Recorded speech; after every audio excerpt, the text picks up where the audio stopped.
Assalamualaikum sama fans yi maa ngi baalu ak ñëpp tooñ naa maa tooñ parce que tey ñu génnee say vidéo rek dafa metti tooñ naa sama fans yi tooñ naa sénégalais yi maa ngi jégalu di tuub mais kaamilu alxuraan laa yor kaamil duma ko kafe duma ko foowe jullit laa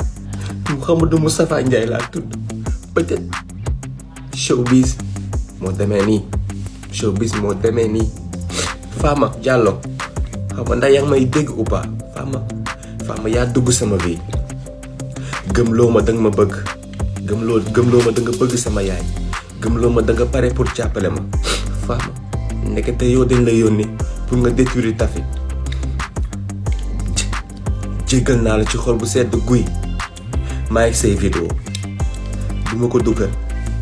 je respecte ma mère dama respecte jigéen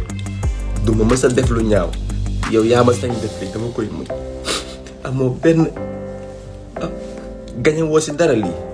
lu dul freiné Tafi Fama say message mi ngi fi message yëpp maa ak moom ba nga ma capturé ba pare danga ma envoyé message ne ma mission accomplie yàlla bu ma tekki sama àdduna mission accomplie nga ma wax